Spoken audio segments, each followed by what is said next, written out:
ॐ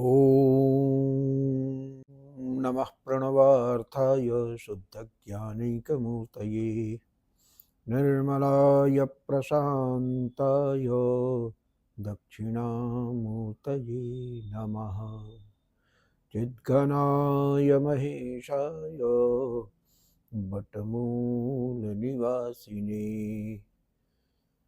सच्चिदानन्दरूपाय दक्षिणामूर्तये नमः।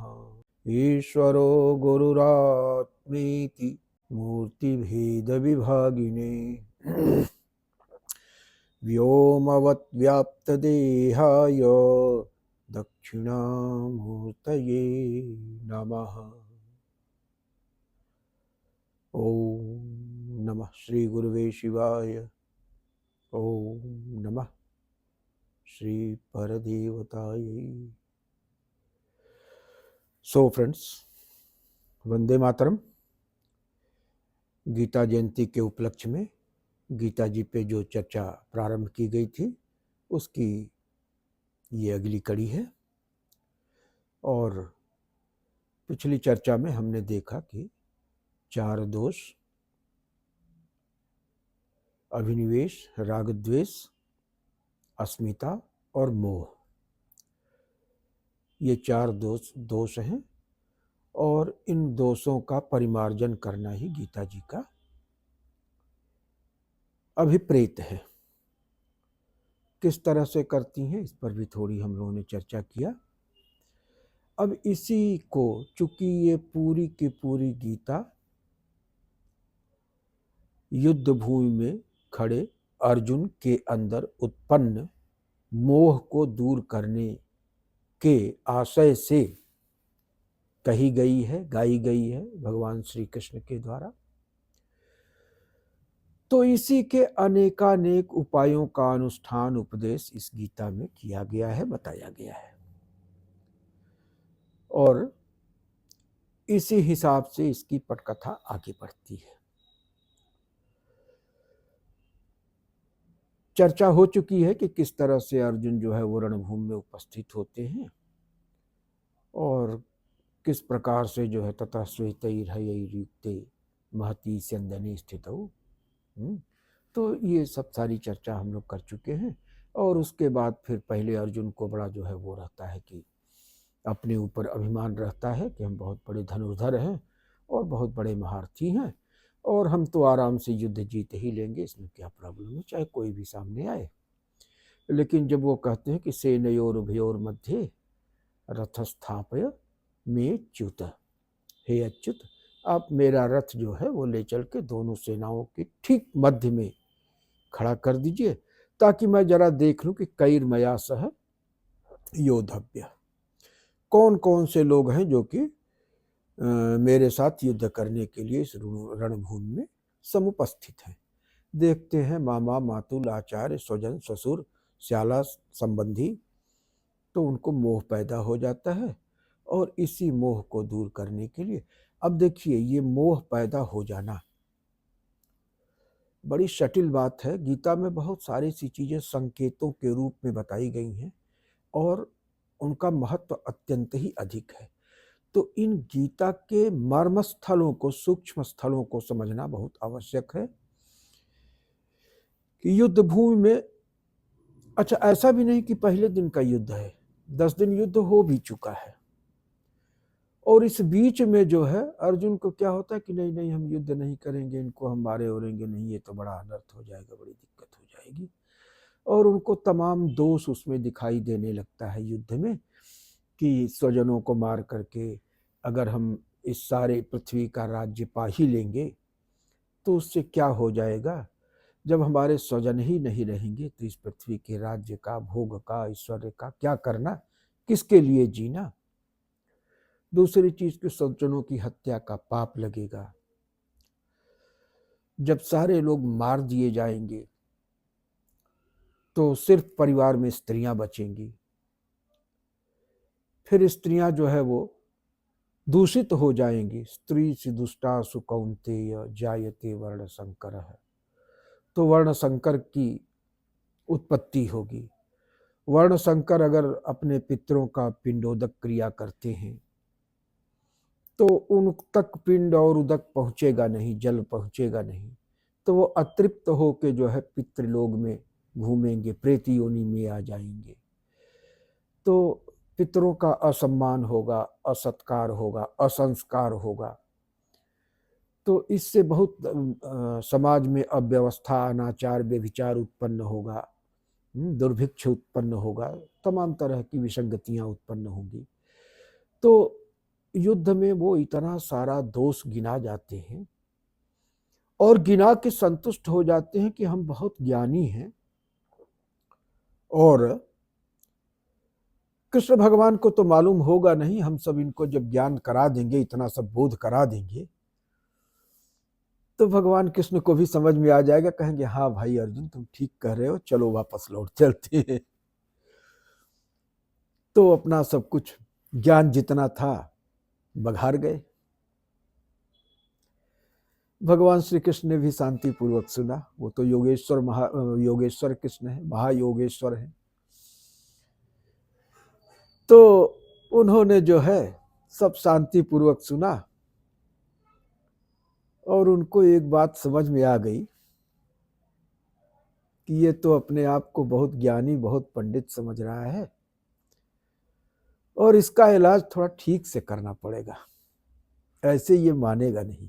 तो भगवान श्री कृष्ण जो है वो उनको वहां से जो है वो, अब ये समझ लीजिए कि यहाँ से एक भगवान श्री कृष्ण का अभियान चलता है। तो भगवान श्री कृष्ण को लग गया कि नहीं, इनका थोड़ा सा ठीक से इलाज करना पड़ेगा और ये अपने विचारों में, अपने ज्ञान में इतनी दृढ़ता से स्थापित हैं कि इनको हिलाने के लिए थोड़ा थर्ड डिग्री का इस्तेमाल करना पड़ेगा। बिना थर्ड डिग्री के जो है ये कायदे से आएंगे नहीं। इनका सॉफ्टवेयर अपडेट करना पड़ेगा और सॉफ्टवेयर अपडेट करने में थर्ड डिग्री का भी इस्तेमाल करना पड़ेगा। तो भगवान श्री कृष्ण जो है जब वो सब कुछ कह लेते हैं तो कहते हैं ना कि कुतस्त्वाम कसमलमिदम विषमे समुपस्थ, ये अचानक से तुम्हारे अंदर ये कहाँ से जो है वो मैल आ गया, ये दोष आ गया, ये दुर्बुद्धि आ गई। मल माने दोष, विकृति, विकृति दुर्बुद्धि, बुद्धि के स्तर पर जो विकृति होगी वो क्या है? दुर्बुद्धि है?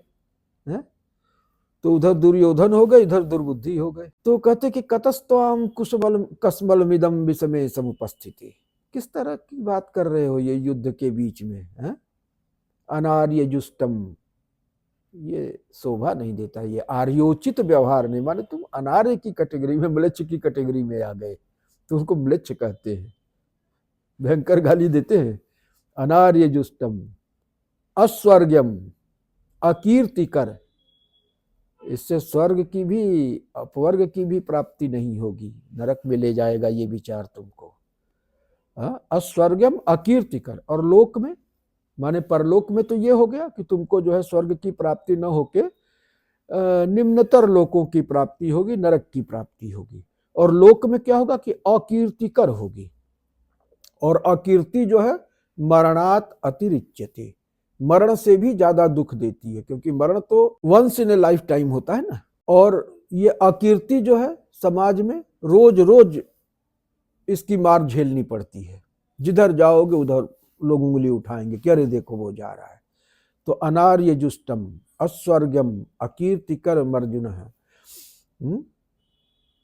तो कतस्त्वाम कसमलमिदम, तो जहां ये सोच रहे थे कि हम बहुत पंडित, हमने बहुत ज्ञान दे दिया भगवान श्री कृष्ण को, तो कहते हैं कुतस्त्वाम कसमलमिदम, ये मल तुम्हारे अंदर आया कहां से? ये दुर्विचार आया कहां से? ये दुर्बुद्धि आई कहां से? ये दुर्बुद्धि है, जिसको तुम ज्ञान समझ रहे हो, ये दुर्बुद्धि है। कुतस्त्वाम कसमलमिदम विषमे समुपस्थित। अब इसी मल को निकालने के लिए जो है भगवान श्री कृष्ण प्रयत्न करते हैं। यही अर्जुन का मोह है, और मोह सकल व्याधिन कर मूला। तो अभी जो हम 4 दोष गिना रहे थे ना, उन चारों दोषों के मूल में ये मोह नाम का ही दोष होता है। ये सारे दोषों की जननी है। मोह सकल व्याधिन कर मूला, ये सारे के सारे दोषों की जननी है। तो कुतस्त्वाम कस्मलमिदं विषमे समुपस्थिते अनार्य जुष्टम अस्वर्ग्यम अकीर्तिकर अर्जुन। और इतना से नहीं उनका पेट भरा, फिर कहते हैं क्लैब्यम मास्मगम पार्थ नैतत्त्वयि उपपद्यते क्षुद्रम हृदय दौर्बल्यम त्यक्त उत्तिष्ठ परंतप।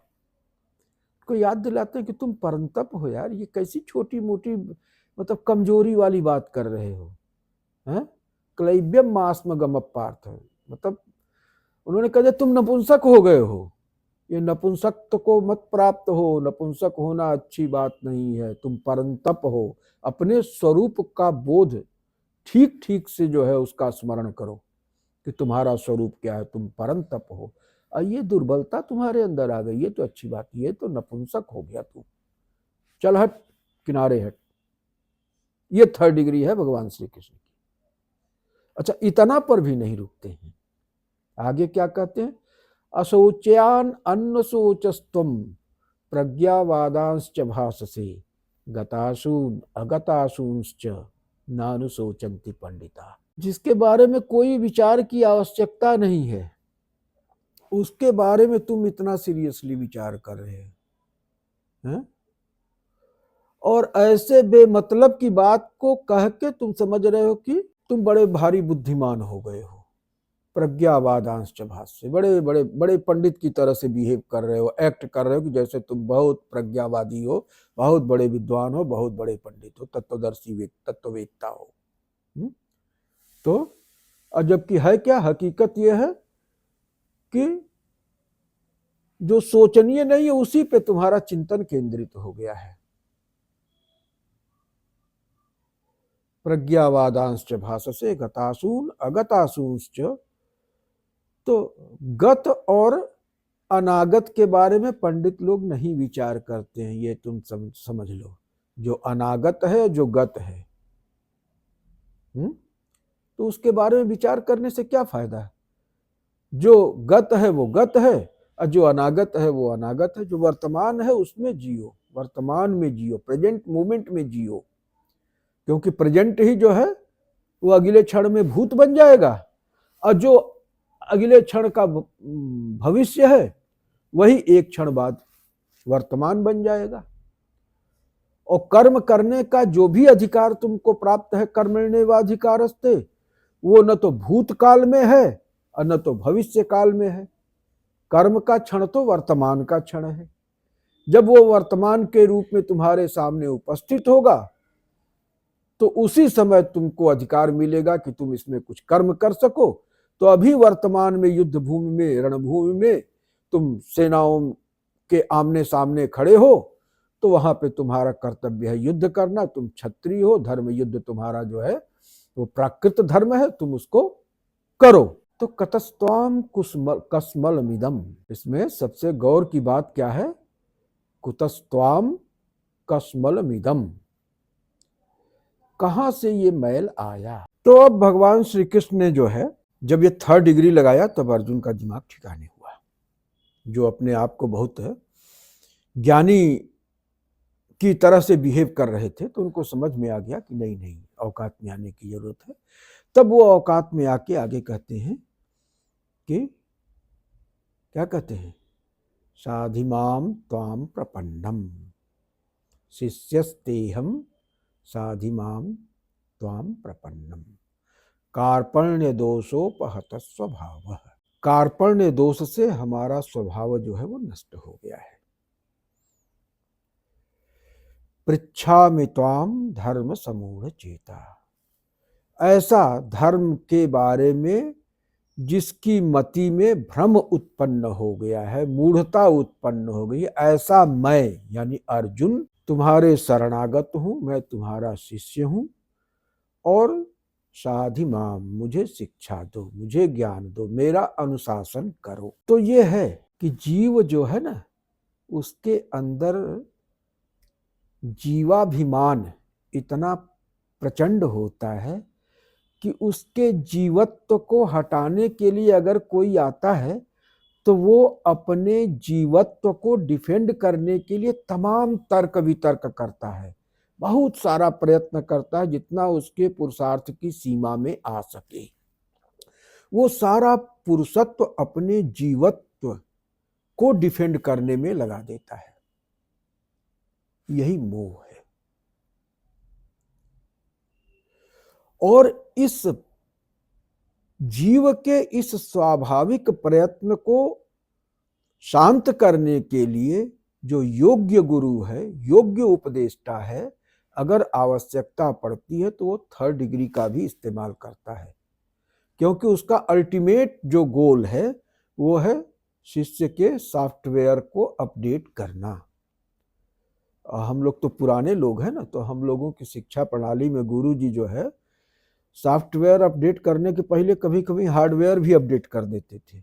उसके लिए तमाम यंत्रों का भी प्रयोग करते थे, है ना, जिसमें छड़ी से लेके स्केल से लेके और कभी कभी जो है वो जूता चप्पल तक आ जाता था।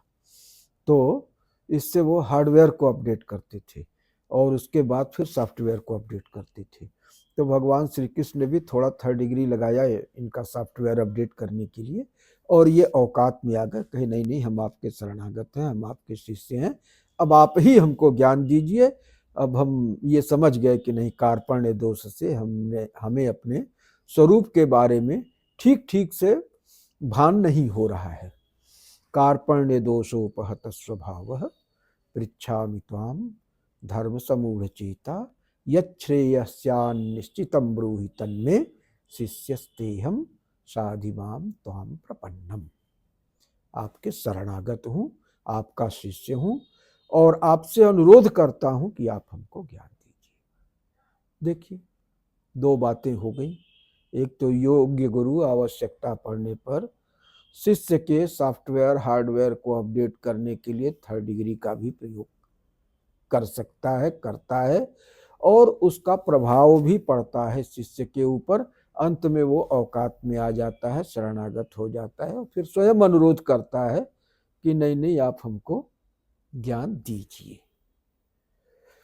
अब गुरु क्या करे, गुरु की मजबूरी है। ज्ञान तो तभी देगा जब आप अपने अंतस के कपाट को खोलेंगे। जब तक आपने स्वयं अपने अंतस के कपाट को अनलॉक नहीं किया, आप उसको जब तक बंद रखेंगे, वो लाख ज्ञान उड़ेले आपके अंदर जाएगा ही नहीं।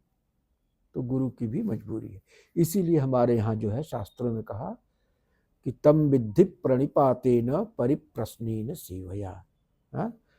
तम विज्ञातुम, क्या करना होगा कि समित पाणि श्रोत्रियम ब्रह्मनिष्ठम गुरुमेवाभिगच्छेत, है ना, गुरुमेवाभिगच्छेत। तो गुरु कैसा होगा, किस तरह से जाए, समित पाणि, समित पाणि होके। 3 समिधा, 3 लकड़ियां लेके जाने की बात थी, कारण सूक्ष्म स्थूल, ये तीनों जो आवरण हैं उस आत्मा के ऊपर चढ़े हुए, इन तीनों आवरणों को लकड़ी के रूप में ले जाके गुरु को दे देना होता है कि इसको आप अग्नि में भस्मसात कर दीजिए ताकि हमारा आत्म स्वरूप जो है निखर के सामने आ जाए। तो गुरु मेवाभिगच्छेत समित पाणि श्रोत्रियम ब्रह्मनिष्ठम। और गुरु कैसा हो, श्रोत्री और ब्रह्मनिष्ठ हो। तो यहाँ तो साक्षात ब्रह्म हमारे सामने है, तो साक्षात ब्रह्म ही आया है अर्जुन के व्याज से हम सबके अंदर के व्यामोह को दूर करने के लिए। अब देखिए एक बहुत बड़ा संकेत है, कुतस्त्वाम कस्मलमिदम्। ये कहां से आया, सोचने की बात है।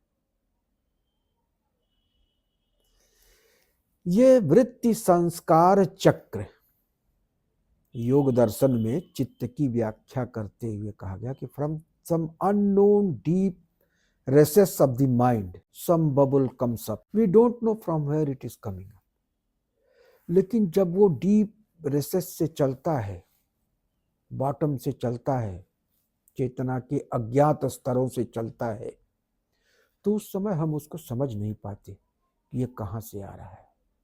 हम समझते हैं कि हमारे अंदर से आ रहा है, और फिर उसके बाद वही बबल जो है, जो इम्पल्सेस अंदर से हो रहे हैं, आ रहे हैं, उठ रहे हैं बबल की तरह से, जैसे लेक में जो है झील में से बबल उठता है, बहुत छोटा, इतना छोटा शुरू में होता है अपने इनिशियल स्टेज में, और फिर सतह पे आके एक बड़ा सा बबल बन जाता है। तो उसी तरह से from the deep recess of our consciousness एक बबल चलता है इम्पल्स का, विच गोज अननोटिस्ड। हम उसके ओरिजिन पॉइंट को और ओरिजिनेशन की प्रक्रिया को नोटिस नहीं कर पाते हैं, इतना सटिल होता है। लेकिन वही जब ऊपर आके सतह पे विचार के रूप में हो जाता है और विचार के बाद वो कर्म के रूप में परिणत होता है, तब हमको जो है वो मालूम पड़ता है। विचार के रूप में भी और कर्म के रूप में तो दुनिया को मालूम पड़ जाता है। विचार के रूप में हमें मालूम पड़ता है और कर्म के रूप में दुनिया नोटिस करती है कि क्या कर रहा है। तो उसी समय पे हमारे गुरुदेव जो है ना कहते हैं कि बड़ा सीधा, बड़ा छोटा छोटा फार्मूला देते हैं, उसको समझने में सालों लग जाता है। अलर्ट, विजिलेंट और काम, ये 3 स्टेजेज वो माइंड की बताते हैं। पहले अलर्ट, फिर उसके बाद विजिलेंट और फिर उसके बाद शांत। ये 3 स्टेजेज होती हैं। तो हमारी वहां पे अलर्टनेस ही नहीं होती है। जब ये बबल इनिशिएट होता है, जहां से ओरिजिनेट होता है, हम उस पॉइंट को पकड़ ही नहीं पाते हैं। हम समझते हैं कि वी आर दी ओरिजिनेटर्स, और हम उस बबल को और प्रोटेक्ट करने में, उसको और फ्लरिश करने में योगदान देने लगते हैं, क्योंकि उसको हम अपना चिंतन मान लेते हैं। जब वो विचार के स्तर पे आता है तो उसको हम अपना चिंतन मान के अपनी संतान की तरह से उसका पालन पोषण करने लगते हैं। हमारा चिंतन है माने हमारी संतान हुआ, हमने उसको पैदा किया है। तो जैसे माता पिता अपने संतान का पालन पोषण करते हैं बड़े लाड़ प्यार, बड़े ख्याल से, बड़े दुलार से, तो उसी तरह से जो विचार हमारे मन में अभिव्यक्त हुए, हम उनको अपनी संतानवत स्नेह देके उनको परिपुष्ट करते हैं और फिर उसके बाद उनको एक्शन में कन्वर्ट होने के लिए ग्राउंड प्रिपेयर करते हैं। लेकिन अब यही पे है कि वो जो वृत्तियां हैं, वृत्ति माने विचार, वो वृत्तियां हमारे जो पास्ट एक्यूमुलेशंस हैं, जो एक्यूमुलेटेड कार्मिक इंप्रेशंस हैं, उनके चलते आ रही। वो चित्त में पास्ट कार्मिक इंप्रेशंस एक्यूमुलेटेड हैं, और उन एक्यूमुलेटेड कार्मिक इंप्रेशंस के चलते ये इंपल्सेस हमारी चित्त में उठ रहे हैं, जो मन के ऊपरी स्तर पर आके विचार का रूप ले रहे हैं, और फिर वही जो है कर्म इंद्रियों के माध्यम से कर्म के रूप में परिणत हो रहे हैं। तो अब जो अलर्ट माइंड है, अलर्ट माइंड क्या करेगा कि वो उस लेवल पे जाके देखेगा कि ये हमारे संस्कारों से उपज रहे हैं या कि हमारी जो शुद्ध चेतना है, आत्म चेतना है, उससे उपज रहे हैं। तो अगर ये हमारी आत्म चेतना से उत्पन्न हो रहे हैं, माने ये हमारा कॉन्शियस चॉइस है, हमने जानबूझ के सोच विचार के पूरे होशो हवास और स्वस्थ मस्तिष्क और स्वस्थ विवेक से ये निर्णय लिया है, तब तो हम उसको जो है वेलकम करते हैं, उसको नर्चर करते हैं और फिर उसको एक्ट में कन्वर्ट करते हैं। लेकिन अगर ये पास्ट एक्यूमुलेटेड कार्मिक इंप्रेशंस के द्वारा उत्पन्न किए गए इंपल्सेस हैं, जो मन के ऊपरी सतह पे आके विचार का रूप ले रहे हैं और फिर कर्म में परिणत हो रहे हैं, तो जब अलर्ट माइंड रहेगा तो इन दोनों के उत्पत्ति स्थल के भेद को समझ पाएगा। और जब वो इस उत्पत्ति स्थल के भेद को समझ पाएगा, तब जो है अलर्ट के बाद विजिलेंट, तब वो आगे से हमेशा विजिलेंट रहेगा और वो देखेगा कि हाँ भाई ये थॉट कौन सा है, अगर इस तरह का है तो इसको नर्चर करना है, और अगर ये हमारे पास्ट एक्यूमुलेटेड इंप्रेशंस के द्वारा इंपल्स के रूप में क्रिएट किया गया है तो हमें इसको किल करना है। तो एक बात तो ये बड़े महत्व। और दूसरी बात क्या होती है कि अगर हम अपने पास्ट एक्यूमुलेटेड कार्मिक इंप्रेशंस द्वारा रेज किए गए इंपल्सेस, जिनका विस्तार हमारे विचार और कर्म के रूप में हमें परिलक्षित होता है, अगर हम उनको नर्चर करने लगते हैं तो उन विचारों और कर्मों के परिणाम स्वरूप फिर से उसी तरह के संस्कार उत्पन्न होते हैं और वो संस्कार जाके पूर्व संचित संस्कारों को और दृढ़ और पुष्ट कर देते हैं। तो जब ये पूर्व के संस्कार और दृढ़ और पुष्ट कर देते हैं तो इसका मतलब कि हम जो है मोक्ष मार्गी न होके हम और जो है वो नीचे खाई की तरफ चलना शुरू कर दिए हैं। तो अलर्ट और विजिलेंट माइंड क्या करता है कि अगर वो देखता है कि इन पास्ट एक्यूमुलेटेड इंप्रेशंस द्वारा क्रिएटेड इंपल्सेस के परिणाम स्वरूप जो विचार और कर्म पैदा हो रहे, तो इनको वहीं पे it nips it in the bud. जहां से ये ओरिजिनेट हो रहे हैं, जब उसके ओरिजिनेशन के ग्राउंड को ये समझने लगता है कि ये कार्मिक इंप्रेशन से हो रहे हैं या कि हमारे आत्मबोध की पृष्ठभूमि से उत्पन्न हो रहे हैं, तो अगर ये कार्मिक इंप्रेशंस के द्वारा एक्टिवेटेड हैं तो उसको निप कर देता है, निप इन दी बड। वहां पे इनको जो है निप कर देना बड़ा आसान होता है, क्योंकि वहां पे ये बड़ा फीबुल होता है, एक हल्का सा, बहुत हल्का सा एक मूविंग कोई ट्रेल है एक, तो उसको वहां पे कट कर देना बड़ा आसान होता है, उसको सप्रेस कर देना बहुत आसान होता है। और जब ये विचार और कर्म के रूप में परिणत होने लगता है तब हम इसके साथ नहीं फाइट कर सकते हैं, है ना। अगर इसका निरोध भी करना चाहें, चित्त वृत्ति का निरोध करना चाहें या उसको किसी भी तरह से बाहर आने के बाद कंट्रोल करना चाहें संयम के द्वारा, यम नियम के द्वारा, तो सफल हो सकते हैं, लेकिन हर बार सफल हो आवश्यक नहीं है। तो एक बार दो बार सफल होंगे, 4-6 बार फेल होंगे, तो वो चलता रहेगा। तो इसलिए अलर्ट माइंड, विजिलेंट माइंड का काम यह है कि उसके ओरिजिनेशन के ग्राउंड को समझे कि ये आत्मस्वरूप से उत्पन्न हो रहा है या कि एक्यूमुलेटेड कार्मिक इंप्रेशन से उत्पन्न हो रहा है। अगर एक्यूमुलेटेड कार्मिक इंप्रेशंस द्वारा एक्टिवेटेड है तो वहीं पे इसको खत्म कर देंगे, अगर आत्मस्वरूप से उत्पन्न हुआ है तो फिर इसको हम नर्चर करेंगे, इसको डेवलप करेंगे, इसको इस पे एक्शन करेंगे, इसको इनेक्ट करेंगे। तो जब हम उस आत्मबोध की पृष्ठभूमि से उत्पन्न हुए विचारों को बढ़ाएंगे तो उस तरह के संस्कार उत्पन्न होंगे ना। जब उस तरह के संस्कार उत्पन्न होंगे तो विपरीत संस्कारों का वो खुद ही जो है वो क्षरण करेंगे, और होते होते विपरीत जो संस्कार है, जो पास्ट एक्यूमुलेटेड इंप्रेशंस हैं, वो धीरे धीरे इराडिकेट हो जाएंगे, उनका कंप्लीट इराडिकेशन वहां पे हो जाएगा। और नहीं करेंगे तो क्या है कि ये वासनाओं की पृष्ठभूमि से विचार बनेंगे, फिर उससे कर्म बनेंगे, फिर उससे फिर जो है उसी तरह की वासनाएं पैदा होंगी, वो वासनाएं जाके पूर्व संचित स्टोर में और ऐड करती जाएंगी। तो ये वासना और विचार, वृत्ति और कर्म का जो चक्र है वो चलता रहता है। ये संचित वासना, फिर उनसे विचार, फिर उनसे कर्म, फिर उनसे वासना, यही संसार का चक्र है। इस चक्र को अगर काटने में हम सफल हो गए तो संसार चक्र वहीं पे इट स्टॉप्स, इसका जो है ऑपरेशन स्टॉप हो जाता है वहीं पे।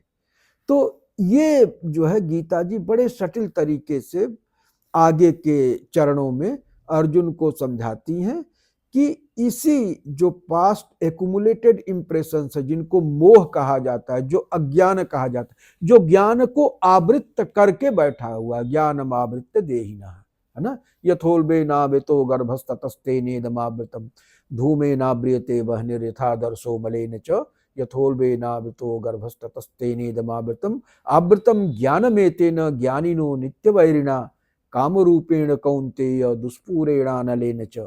तो ये बात है, इस भेद को समझाने का प्रयत्न गीता जी में अर्जुन के ब्याज से भगवान श्री कृष्ण ने किया है, जो कि पूरी मानवता के लिए उपादेय है। और इसीलिए कहा गया है कि सर्वोपनिषदो गावो दोग्धा गोपाल नंदनः पार्थो वत्सः सुधीर भोक्ता दुग्धम गीतामृतम महत्। सभी उपनिषदों का निचोड़ जो उनका अमृत है वो भगवान श्री कृष्ण ने इकट्ठा करके मथ के जो है वो पूरी मानवता के लिए परोस दिया है गीता जी में कि लो पियो और मुक्त हो, क्योंकि मुक्त होने का अधिकार सबको है। हमारी सनातन परंपरा में जो है ये नहीं है कि तुम काफिर हो तो तुमको जो है वो नहीं मिलेगा। ना ना ना ना, तुम कुछ भी हो, मनुष्य मात्र के लिए जो है मोक्ष खुला हुआ है और अंततो गत्वा सबके लिए गारंटीड भी है। बस इतनी सी बात है कि अगर चाहो तो शॉर्टकट ले लो, जल्दी से पहुंच जाओ, और नहीं चाहोगे तो भी बाय डिफॉल्ट तुमको पहुंचना है वहां पे। बस अंतर इतना है कि समय बड़ा लंबा लगेगा, थोड़ा दुर्दशा झेलना पड़ेगा, इतनी सी बात है। तो मैं समझता हूं कि आज इस चर्चा को यहीं पे विराम दिया जाए और फिर आगे हम लोग इस पे चर्चा करेंगे। तो आज की मूल बात यही है कि वासनाओं द्वारा उत्थित विचार और आत्म विवेक द्वारा सोच समझ के लिया गया निर्णय, दोनों में अंतर करना सीखना होगा। और यही भगवान श्री कृष्ण कह रहे हैं कि कुतस्त्वाम कसमलमिदं विषमे समुपस्थिते अनार्य जुष्टम अस्वर्गम अकीर्तिकरम अर्जुन। और वो जो कहते हैं वहां पे कि प्रज्ञावादांश्च भाससे असोच्यानन्वसोचस्त्वम प्रज्ञावादांश्च भाससे, तो वो इसी की तरफ इशारा करते हैं कि तुम ये समझ नहीं पा रहे हो कि ये कहाँ से विचार उत्पन्न हो रहे हैं, और इसी डिफरेंस को तुमको समझना है। और नहीं भी समझोगे तो कोई फर्क नहीं, अंत में वो भी कहते हैं करिष्ये ह्यवसोऽपि तत्, जिन प्रकृति के तत्वों से तुम्हारा निर्माण हुआ है ना, यदि अहंकारमाश्रित्य न योत्सैति मन्यसे मिथ्यैव व्यवसायस्ते प्रकृतिस्त्वां नियोक्ष्यसि। तो तुम्हारी प्रकृति जिन तत्वों से बनी हुई है वो प्रकृति तुमको बलात् युद्ध कर्म में झोंक देगी। तो इसलिए बेकार का ज्ञान मत बढ़ाओ, युद्ध भूमि में उपस्थित हो, योद्धा हो, क्षत्रिय हो, धर्म युद्ध तुम्हारा कर्तव्य है और इससे तुम पीछे नहीं हट सकते हो। अगर मरते हो तो भी स्वर्ग पाओगे, जिंदा रहोगे तो पृथ्वी का राज्य पाओगे, और अगर भागते हो तो शत्रु तुमको मार डालेंगे, और नहीं भी मार पाए अगर तो अकीर्ति होगी, अकीर्ति मरण से भी बुरी है। तो इसलिए जो है बेकार की दुविधा में मत फंसो, ये सब दुविधा को निकालो। यस्य नाहंकृतो भावो बुद्धिर यस्य न लिप्यते हत्वापि स ईमान लोकान न हन्ति न निबद्धते। तो तुमको न तो मारने का पाप लगना है और न तो जो है तुमको बंधन में पड़ना है, तुमको मुक्त ही होना है। तो स्वर्ग द्वारम अपावृतम, तो ये इस पे हम लोग आगे चर्चा करेंगे, चर्चा चलती रहेगी। आज इन्हीं शब्दों के साथ ओम पूर्णमदः पूर्णमिदं पूर्णात् पूर्णमुदच्यते पूर्णस्य पूर्णमादाय पूर्णमेवावशिष्यते। ओम शांति शांति शांति। हरि ओम।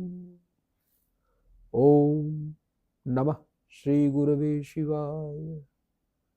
ओम नमः श्री परदेवतायै।